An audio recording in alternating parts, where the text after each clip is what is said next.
You found it. Your home for the best content on your favorite team, the Fighting Tigers of LSU.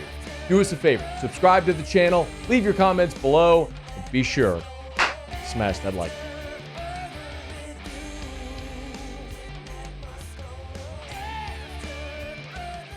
As we get closer to spring football, we're starting to see more of some of the preseason analysis come out, post signing day and with the transfer period, the portal period behind us. And one of the things that happens every year is Bill Connolly does his SP Plus rankings. And if you're not familiar with the SP Plus, it's a metric.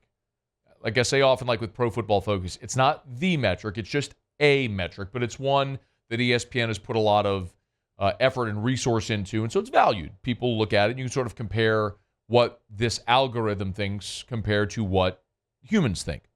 And there are three criteria. It's returning production, it's your recent recruiting, and then your recent history in the last 2 to 4 years, basically. How's your program been in the last 2 to 4 years? How have you recruited? And how much talent do you have coming back? That's basically what it measures. And it's interesting because we saw the way too early top 25 updated early this week that had LSU number 12. And my thought with this LSU team, especially considering you lose Jaden Daniels, the Heisman Trophy winner, you lose 2,000-yard receivers, your defense was maybe the worst in LSU history, and if you think of the last 4 seasons at LSU, that would start with the 2020 season where you were 5-5. So you went 5-5, 6-7.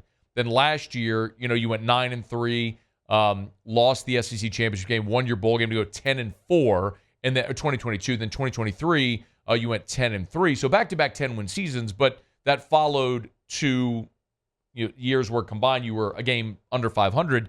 So forgive me for being a little surprised to see LSU 10th in the SP Plus rankings.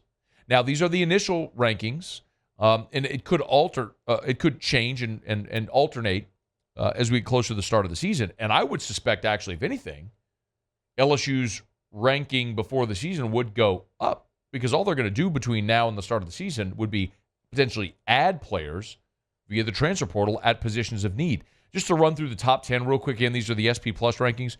Georgia, number 1, and by the way, far and away number 1. Georgia, their SP Plus rating is 34.5. Ohio State is 30.1. So they're a full almost 4.5 points higher than number 2 Ohio State. So by comparison, Ohio State at 30.1, Oregon 29.3. So less than a point between 2 and 3, 4.5 points between Georgia and Ohio State. So this ranking, the computer is still saying Georgia far and away the best team in college football. So Georgia, Ohio State, Oregon, Texas 4, Michigan 5, Alabama 6, Penn State 7. So by the way, that's 3 playoff teams right there from a year ago. 4, 5, 6. Texas, Michigan, Alabama, Penn State, Ole Miss, Notre Dame, and LSU round out your top 10. If you're wondering, by the way, the other playoff team, Washington, 29th in the SP Plus here at the start of the season. Just a sandwich, by the way, between Virginia Tech and between NC State and Virginia Tech is where you find Washington. So computers don't love Washington, and neither technically do or should the pollsters. You lose Michael Penix, you lose Rome Odunze, you lose a lot off of that team that played in the national championship, and also you lose Kalen DeBoer to Alabama. Naturally, even with Jed Fish coming in, as good of a season as he had last year at Arizona, it's hard to imagine Washington even coming close to replicating the success they had of a year ago. It almost feels like they could be in line for a type of season like TCU had after losing the national championship and falling far back. The other interesting things here, as I look at these SP Plus rankings, I mentioned the top the college football playoff teams. I also was interested in LSU's opponents for this coming season, and where their numbers would be. So the first one you'll find, I looked at all the SEC schools, but the highest ranked team that LSU plays this year, of course, is Alabama at 6. And then Ole Miss at 8, and Texas A&M at 13. So it's interesting to see A&M as the third highest rated team that LSU plays. And in my opinion, that is a really good indicator for LSU in 2024. Something like I really feel as we start in this all this preseason, all the conversation that's going to happen between now up to spring, post spring, portal, fall camp, SEC media days, all that stuff. As we get closer there, so much of the narrative around LSU, I think, is going to be that when you just look at the schedule, it looks so daunting. But when you peel back the layers of the schedule, it's going to feel far more manageable. If Texas A&M, with a new coach, having lost a ton to the transfer portal as well, coming off a season where they just got above 500, is the third best team on your schedule behind Bama at 6 and Ole Miss at 8. And by the way, there's legitimacy to that. Like, you could make the argument when you look at LSU's schedule that, yeah, maybe A&M is the third best team you play. By the way, the next highest ranked team is one spot after A&M. That's Oklahoma at 14. By the way, we looked at the preseason win totals on Thursday's show. Oklahoma is at 7.5. That's their preseason win projection from Vegas. 7.5. SP Plus is saying Oklahoma is 14th in the country, the fourth best team that LSU is going to face all year. So I think all that benefits LSU tremendously when you look at how daunting the schedule could look with USC and UCLA and Ole Miss coming off an 11-win season, and Bama's there, and Oklahoma rotates on, and you got A&M and Florida. But you look at it and you go, Southern Cal, they have rated as the 23rd best team in the country. And then you have a big drop-off before you get to Florida at 33, and then UCLA at 37. You go to South Carolina, they're at 42. That was a sub-500 team last year with a win total projected below 500 again. Arkansas is at 56. They're projected at 5.5 wins. So you understand my point. I guess you look at this schedule, and the names nominally, when you look at the names and the logos on the schedule, that looks far more daunting than it may actually be. And not only do the projected Vegas win totals tell you that, and those are humans in Vegas who are using their metrics. So does this algorithm here, the SP Plus. So that's kind of what I look for. I look for, okay, where is their agreement? Where are the computers and the humans saying the same thing?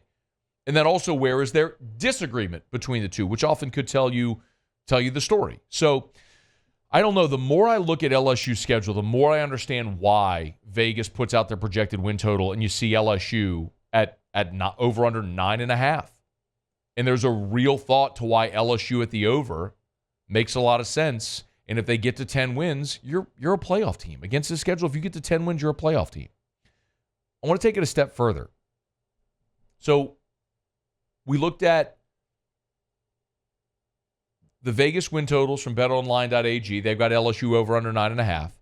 We looked at the SP Plus that's got LSU 10th in the country. FanDuel, one of the sports books, they've put out some early point spreads for some of the biggest games in college football this year. And there are two that they've listed for two LSU games that they've listed already. One of them is the opener against USC. And remember, these two teams are very similar. Last two Heisman Trophy winners gone. Both teams with awful defenses have replaced their defensive coordinator. Neutral site game out in Vegas. They've got LSU as a 6-point favorite over USC in that game. It's an early line. We'll see what may happen with that line and how it gets bet. But, I mean, if you were thinking that might be a tight game, I mean, the early spread there has LSU as a 6-point favorite against SC. And the other one that really surprised me was they had the Alabama line as well. And they've got LSU as a 2.5-point home favorite over Bama. 2.5. I mean, I don't think LSU's been favored over Bama since the 2019 game, which might have been a point. So it's kind of incredible to think The only game on your schedule where you might be an underdog is the home game against Ole Miss, and that might be close to a pick 'em. And it may go off with LSU as a favorite. I guess my point is, like, yeah, your defense was atrocious last year, and you've got to fix that. And you lose Jaden Daniels and 2,000-yard receivers, and you got to replace that production. But you keep looking at all of these different metrics from odds makers and sports books and computers and pollsters, and they're all kind of telling you the same thing, that LSU's probably around a 10-win team. They might be favored in every game they play, and if you're there against this schedule in the SEC, you're probably a playoff team. So there's a long way to go. And I always make a prediction on a season based on, I say it every single year. You can go back to last year's preseason prediction or any year that I've been on air. I look at it as the fewest questions against the most manageable schedule. Still think LSU has a lot of questions, but I think the schedule looks far more manageable now than it did even on the last day of the college football season, because Chip Kelly's gone from UCLA, because Caleb Williams is obviously no longer at SC, because Alabama doesn't have Nick Saban anymore, and you saw 33 players leave via the portal. Your schedule just looks a lot more manageable today than it did even 6 weeks ago. Hey, thanks so much for watching. Please leave your comments. I love to interact, and be sure to hit the red subscribe button below.